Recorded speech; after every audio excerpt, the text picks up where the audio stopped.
ape that kind of style. Yeah, that very kind of overproduced post-production, almost HDR kind of thing. And it's ultimately Jim does a thing very, very well, and that's certainly not the only style he shoots in. But all it really was that people were saying, well, that Jim Fisker thing he did, that's not as good as his usual stuff, because it wasn't it.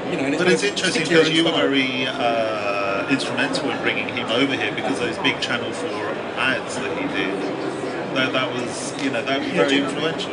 Jim, our recently ex-creative director Brett Foraker saw Jim's work in the States, and we brought him over for a job on Shameless, which was the first time we ever really got a cast together for a photo shoot. In the past, up to that point, we'd always been given press and publicity shots that had been taken for a thumbnail in the Radio Times, and then said, look, come up with an idea for this, and here's a photography you can use.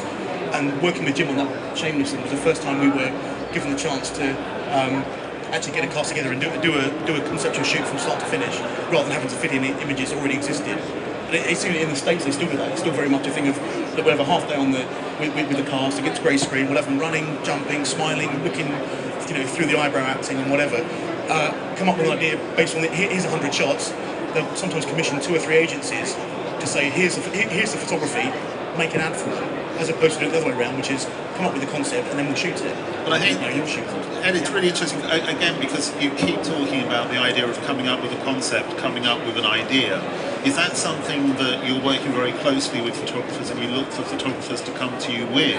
Or is it something that you're putting to the photographer that's appropriate to the concept that you've already come up with? 9 times out of 10 we will have a concept, and then we'll think about the style that we would like that in, and then think about what photographers are around that we've seen recently in the past that would suit that and would work well with that. And it's so many different factors. It might be that we've only got 10 minutes. It might come down to the fact we've got 10 minutes with Judi Dench or whoever. So we need someone that can work with talent and can work really quickly, so we're only getting one crack at it. And that is it sounds really boring, but that's a really big reason for working with someone. As well as the style and all the artistic mirrors they bring to a shot. But yeah, it tends to be that we have a concept and then approach a photographer to say, look, this is the thing, do you fancy doing this? Yeah. Are you available? Blah blah blah. And being a television company, how are you finding the movement, the convergence from stills and moving image? Is that something you're also looking for from It's photographers? just starting to become more of a thing. We work with a guy called Art Stryber in LA early this year. And the first thing was that Art was the photographer and we had a director, but they use all of the same lighting setup as the DOP from the TV, so they work very closely together. And that's only going to carry on. And the more people shoot on red or shoot on the 5D Mark II. Although, but still with the 5D, that's fine for press ads, but once you blow it up to, I think at the moment, once you blow it up to a 96-sheet poster or a billboard set, something as big as this backdrop, you still need to light it and use your own equipment and have a separate shoot. That's my feeling. But that's only going to get closer and closer together over the next few years. But I mean, that's something which I am always putting in the magazine, where I'm always talking about this movement, because I see a lot of that happening in America, that all of the American photographers who I speak to, that's now part of their everyday working practice, is that they're shooting stills and they're shooting moving image. And there still seems to be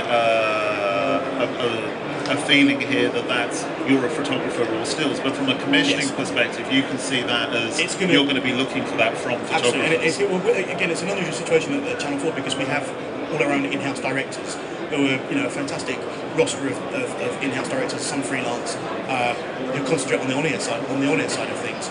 And so they're all in-house, and we bring in photographers from outside. So we're out of that key group of crew, the main crew, but on the on-air and off-air side of things, you've got an art director, on-air producer, off-air producer.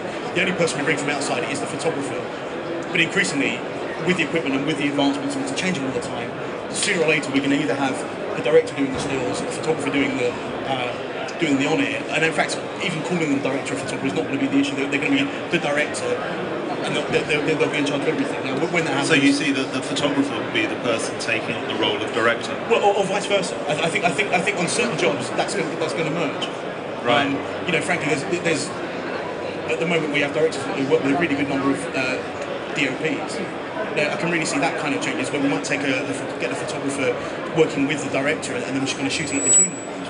Because you still need someone, that's at first on the on-air side of things with music, with dialogue, all that kind of stuff. Yeah, but again, another thing, one of the points I'm picking up on here is you're talking an awful lot about working within a team, and a lot of photographers traditionally have been people who work individually, and it's quite a lonely kind of profession. But going forward, there seems to be, whether it's with convergence or the kind of concepts that a team player and the understanding of the team dynamics is going to be more and more important for a stills photographer. I think so. I think at the moment with art directors working with the photographers, it's too extreme. Sometimes they're going to want you to basically act as a DOP, to be there for the lighting side of things. And Can you just explain what a DOP is to people who may not know? Photography, just responsible for the look and the look of the thing, the lighting,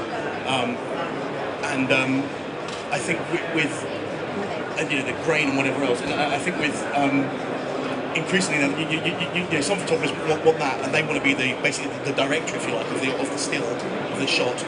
Other people will want you to sort of almost look. We've brought you in because of your portfolio. That's what we want. Get on with it. This is the concept, and almost kind of step back and just step in where they need to. So there's two extremes, and that's going to carry on. That's down to the individual ad agency, the art director, whoever.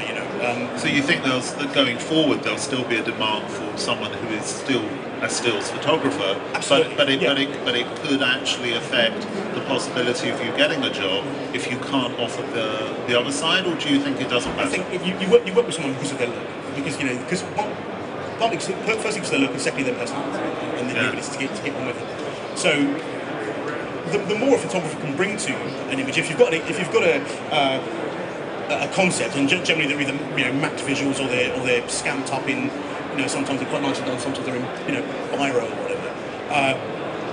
Someone that can shoot that, but can get what the art director's after, but equally can make it better, basically, can bring their own look to it. Sometimes you have to toe the line a little bit and think, look, this is what I think. The art director wants is ultimately they're the ones paying for it, so you're going to have to kind of toe the line. Sometimes that's done in post.